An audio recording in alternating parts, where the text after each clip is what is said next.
So guys, welcome back sa ating channel. So ngayon guys, yung previous video natin ng pag-restore natin itong impact drill. Tapos yung pag-build natin itong battery pack. I-fix na natin silang dalawa. So tulad ng sabi ko dati, kaya natin binuo itong battery pack na to para dito sa impact drill. Explain ko lang sa inyo kung ano yung mga ginawa natin dito. Sa mga hindi nakapanood nung pag-build ko nitong battery pack, guys, panoorin nyo na lang. In-explain ko dun lahat ng components na ginamit natin dito. Tapos ito naman yung preview sa upload natin. So binuksan natin to. So kung gusto nyo malaman kung ano yung mga nasa loob nito, makikita nyo rin yun dun sa video na yun. So guys, ang ginawa pala natin dito sa impact drill, tinanggal natin itong parang ito yung catches niya dun sa contact nung battery.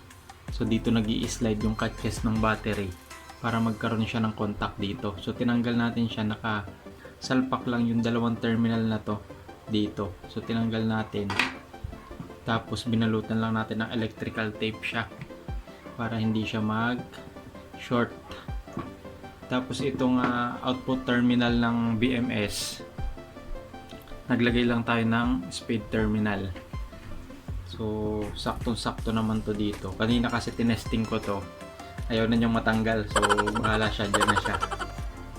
So kabit na rin natin tong isa. Ayan. So ang gagamitin lang muna natin guys ngayon na pang fix dito is itong mga cable tie. Yan yung mga habang cable tie. Pag dumating yung 3D printer natin, which is hindi ko pa alam kung kailan ko mapapadala dito, gagawa natin to ng enclosure para safe yung mga terminals nya. Pero for now, ito na lang muna mga cable tie. So panoorin nyo na lang guys. So mamaya pagkatapos natin i-fix to, tetestingin natin kung ano yung mga kaya niyang gawin.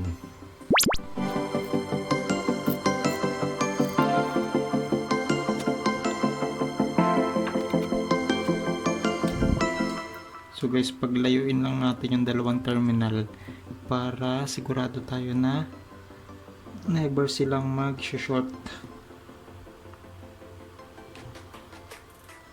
Yan. Ay, baliktad pala.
Ito pwede na natin itong gamitin, pwede na natin i-test.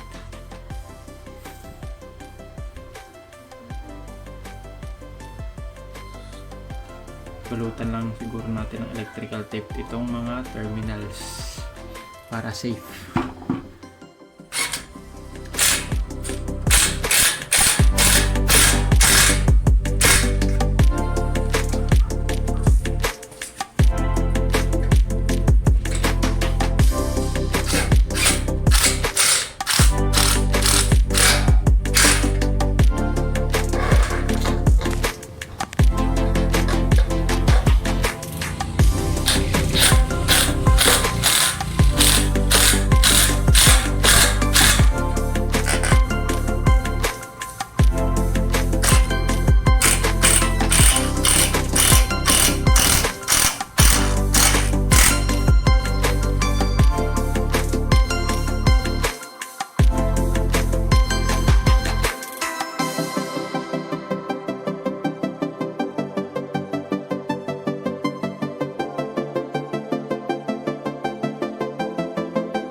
guys, ang itry naman natin yung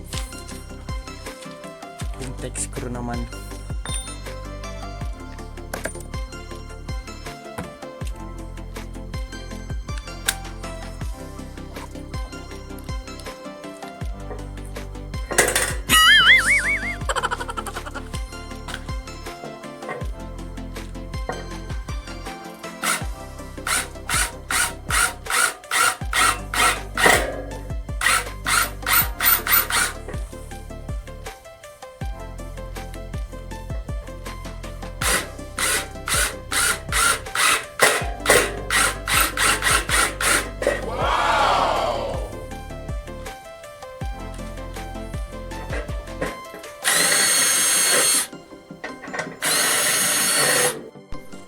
Try naman natin to guys, kung kaya niyang ibaon. So hindi to naka pre-drilled.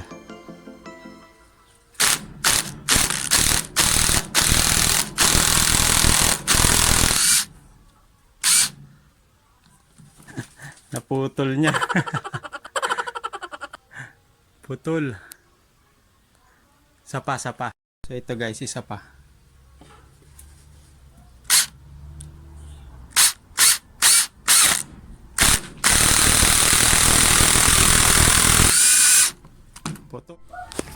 So guys, yun, natapusan natin yung test sa kanya. So nakita nyo naman yung capability niya.